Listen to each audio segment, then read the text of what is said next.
देखिए ध्यान से, यहाँ पर आगे समझते, ये वेजाइना और ये यूट्रस, यूट्रस और वेजाइना के बीच में एक पतली झिल्ली होती है जिसे हम लोग हाइमन कहते हैं। जिसे क्या कहते हैं? हाइमन कहते हैं।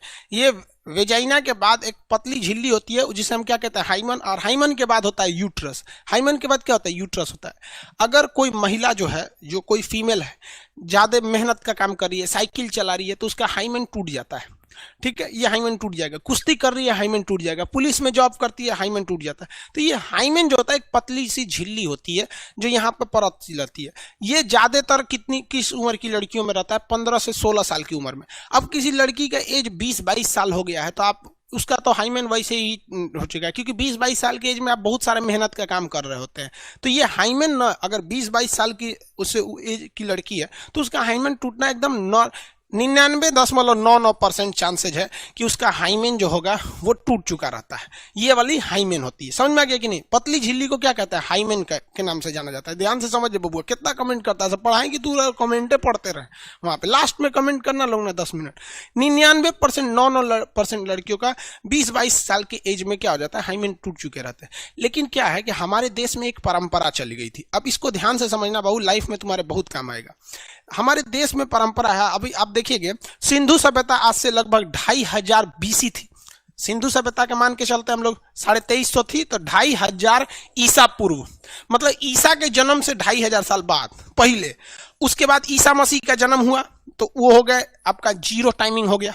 जीरो टाइम, ये तो बीसी मतलब बिफोर क्राइस्ट। और उससे हम लोग अभी कितना आगे आ चुके हैं? 2000 ईस्वी आ चुके हैं, 2020 हो चुका है।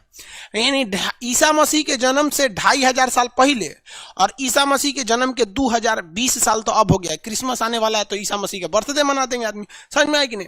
तो लगभग हम मानव सभ्यता का 5000 साल पूरा होने जा रहा है। तो मोटा मोटी आप मान के चलिए 5000 साल छोड़िए, हम 2020 से मानते हैं। ठीक है, तो आपको पता है कि हजारों साल से भारत में एक परंपरा चलते आ रही है कि लड़कियों की शादी 13 से 14 साल की उम्र में कर दिया जाता है। ये तो हजारों साल से परंपरा है भाई। वो तो आज जब देश आजाद हुआ तो बाल विवाह को रोका गया, गांधी जी आए थे तब शारदा एक्ट वगैरह लाए थे, बाल विवाह को रोका गया था। तो 13 साल की एज में लड़कियों की शादी हो जाती थी और ये हजारों साल से हिस्ट्री रहता था। तो आपको बताए हैं कि 20 से 22 साल की एज में लड़कियों के हाइमन जो होते हैं अपने से टूट जाते हैं। ये हाइमन जो होते हैं ना अपने से टूट जाते हैं, मेहनत का काम करना, छत पे जाने आने से। ये एकदम पतली झिल्ली होती है। लेकिन पहले क्या होता था कि लड़कियों की शादी 13 साल की एज में कर दी जाती थी और उनका हाइमेन जो होता था, मेहनत नहीं करती थी, 13 साल की लड़की छोटी रहती थी वहां पर। अब जब वो उनका शादी ब्याह होता था, जब उनके बीच सेक्सुअल रिलेशन होते थे, तब ये हाइमेन टूट जाता था, जिस वजह से मतलब कहते थे ब्लीडिंग आ रही है। तो आज हिंदुस्तान में एक परंपरा बन चुकी है, मतलब एक तरह के लोगों के दिमाग में मिथ गलत बैठ चुका है कि जो लड़की मतलब अच्छी है, मतलब किसी के दूसरे के साथ सेक्सुअल रिलेशन नहीं बनाई है, उसका हाइमेन रहेगा, उसकी ब्लीडिंग से रहती है। ये गलत चीजें हैं, ऐसा नहीं है। ये एकदम 110% गलत है।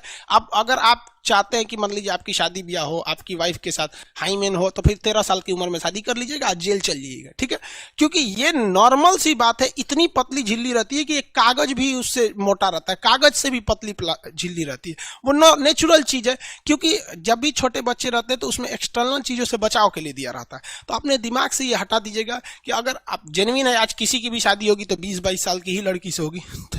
100% तो हम लिख देते हैं, 100% लिख देते हैं, नो हाइमेन सिक्योर।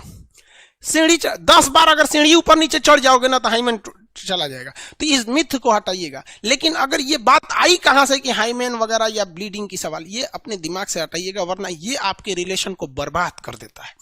किसी भी अच्छे खासे रिलेशन को बर्बाद करने के लिए एक शक दिमाग में बैठ जाता है ना, तो वो हो जाएगा। तो आपको तो पता ही भैया, अगर आपको समझ आ गया 13 साल की एज में तो किसी से शादी